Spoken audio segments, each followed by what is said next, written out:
বিজ্ঞানী max Planck আসলে কি বলছে এটা আমরা যদি একটু লক্ষ্য করি, সে বলছে হচ্ছে, আমি খুব সহজভাবে বলি যে যদি কোনো উৎস থেকে তড়িৎ চৌম্বকীয় বিকিরণ বের হয় তখন সেটা নিরবিচ্ছিন্নভাবে না গিয়ে কতগুলো বিচ্ছিন্ন ক্ষুদ্র ক্ষুদ্র প্যাকেট হিসেবে বের হয়। কথাটার মানেটাকে একটু লক্ষ্য করো, যে ধরো এটা হচ্ছে একটা উৎস, এই উৎসের কাজটা হচ্ছে কি, এই উৎসের কাজটা হচ্ছে এখান থেকে তড়িৎ চৌম্বকীয় বিকিরণ বের হইতে পারে।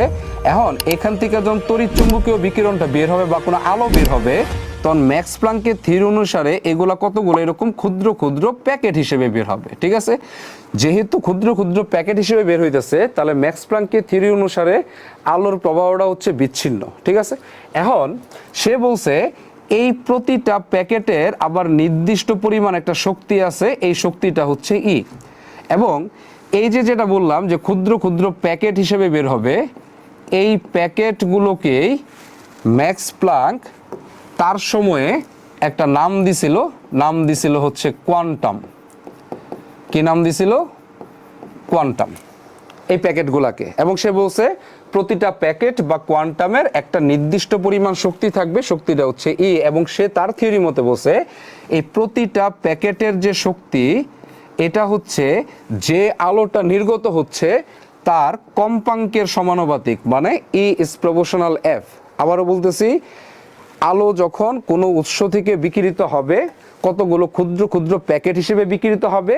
ম্যাক্স প্লাঙ্কের থিওরি অনুসারে এই প্যাকেটগুলোকে সে কি নামে আখ্যায়িত করছিল? কোয়ান্টাম নামে। সে বলছে প্রতিটা প্যাকেটের একটা নির্দিষ্ট শক্তি আছে, এই নির্দিষ্ট শক্তিটা কার সমানুপাতিক? যে আলোটা বিকিরণ হইতেছে তার কম্পাঙ্কের সমানুপাতিক। যেমন ধরো কোনো একটা বস্তু থেকে লাল আলো বিকিরণ হইতেছে, তাহলে লাল আলোর একটা নির্দিষ্ট তরঙ্গ দৈর্ঘ্য বা ফ্রিকোয়েন্সি আছে, এটা হচ্ছে তার সমানুপাতিক। এখন আমি যদি এই সমানুপাতিক চিহ্নটাকে এখান থেকে সরাই দিই, তাহলে আমি এখানে একটা ধ্রুবক ইউজ করব, ধ্রুবকটা হচ্ছে এইচ, আর এখানে আসছে হচ্ছে এফ।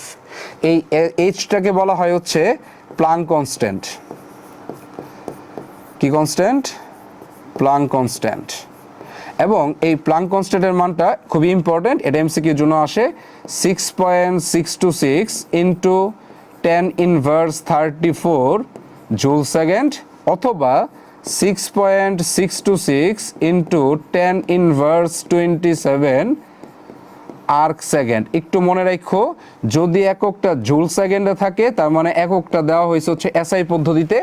যদি ইনভার্স 27 থাকে তখন সেটা আসলে দেওয়া হয়েছে তোমাকে সিজিএস পদ্ধতিতে। এবং আমি তোমাকে ক্লাসের শুরুতে আগে বলছি যে জিনিসগুলো এমসিকিউ এর জন্য তোমার প্র্যাকটিস করার প্রয়োজন, ওইগুলো আমি মার্ক করে দেব। তো আমার কাছে মনে হয় এই প্লাঙ্ক কনস্ট্যান্টের যে দুইটা মান আছে, এই দুইটা মান তুমি এমসিকিউ এর জন্য একটু কষ্ট করে মনে রাখবা। তার মানে ম্যাক্সওয়েলের থিওরি অনুসারে ই সমান সমান এইচ এফ। আবার এটাকে তুমি যদি চাও অনেকভাবে একটু মডিফাই করতে পারো। কিভাবে? আমরা একটু লক্ষ্য করি, দেখো তো। আচ্ছা, আমরা তো এটা জানি যে সি সমান সমান হচ্ছে এফ ল্যামডা। সিটা হচ্ছে আলোর বেগ, ঠিক আছে। এখান থেকে আমি এফ সমান সমান তো এটাও লিখতে পারি যে সি বাই ল্যামডা, এটাও লেখা যাবে।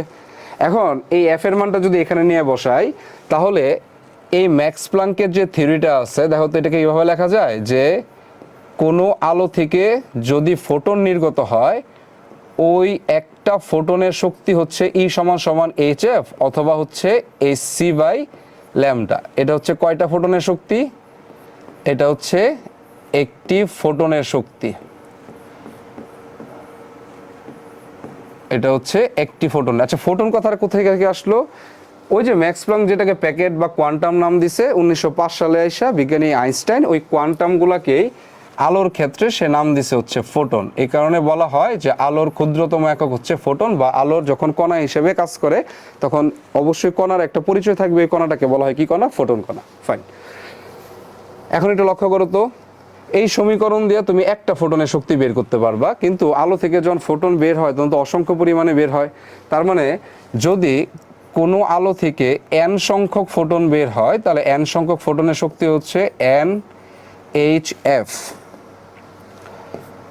এন এইচ এফ, অথবা আমরা লিখতে পারি N H C by lambda. এটা মানে হচ্ছে এন সংখ্যক ফোটনের শক্তি। ওকে, আবার এটাকে আমি আরেকটু মডিফাই করে দেই।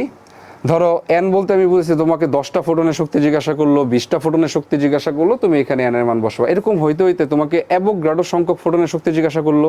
তার মানে এই ক্ষেত্রে কি আমরা এটা লিখতে পারি যে এন যদি অ্যাভোগাড্রো সংখ্যার সমান হয় তাহলে N A H F equal N A H C by lambda. আর তুমি যখন অ্যাভোগাড্রো সংখ্যক ফোটনের শক্তি বের করতেছো তার মানে আসলে তুমি 1 মোল ফোটনের শক্তি বের করতেছো। তার মানে এটাকে আমি পরিচয় হিসেবে লিখতে পারি হচ্ছে এটা হচ্ছে 1 মোল ফোটনের শক্তি।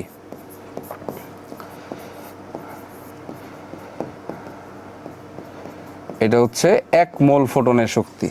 এবং বিজ্ঞানী আইনস্টাইনের সম্মানার্থে এই 1 মোল ফোটনের যে শক্তি এটাকে একটা নাম দেওয়া হয়েছে, এটাকে বলা হয় হচ্ছে 1 আইনস্টাইন।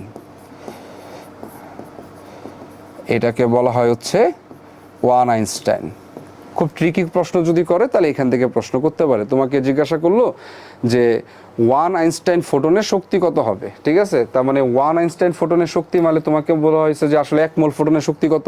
আর এই 1 মোল ফোটনের শক্তি সমীকরণ হচ্ছে NaHc বাই ল্যামডা অথবা কি NaHf। এখন যদি তোমাকে যদি বলা হইতো আচ্ছা যে 5 আইনস্টাইন ফোটনের শক্তি কত, তাহলে ব্যাপারটা এরকম হইতো না? দেখো তো যে আমরা মাত্র যে সমীকরণটা ধরো তোমাকে বললো যে 5 আইনস্টাইন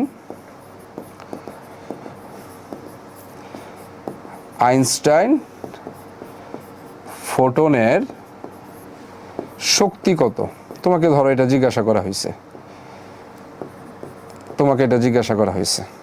তাহলে তুমি কিন্তু অলরেডি 1 আইনস্টাইন ফোটনের শক্তির ইকুয়েশন জানো। তাহলে আমি যদি লিখি যে E সমান সমান NaHc ডিভাইডেড বাই হচ্ছে ল্যামডা, এটা হচ্ছে 1 আইনস্টাইনের জন্য। তাহলে আমার কাছে হচ্ছে 5 আইনস্টাইন, তার মানে এটার সাথে কত গুণ হয়ে যাবে? 5 গুণ হয়ে যাবে। এরকম টাইপের প্রশ্ন তোমাকে MCQতে দিতে পারে। যে সকল ইউনিভার্সিটিতে ক্যালকুলেটর থাকবে সেই সকল ইউনিভার্সিটিতে তুমি এখানে মানগুলো যদি বসাও তাহলে মানগুলো বসাইলেই তুমি 1 আইনস্টাইন বা 5 আইনস্টাইনের ফোটনের শক্তির মান পাওয়া যাবা। আর যে সকল ইউনিভার্সিটিতে ক্যালকুলেটর নাই সেই সকল ইউনিভার্সিটিতে আনসারগুলো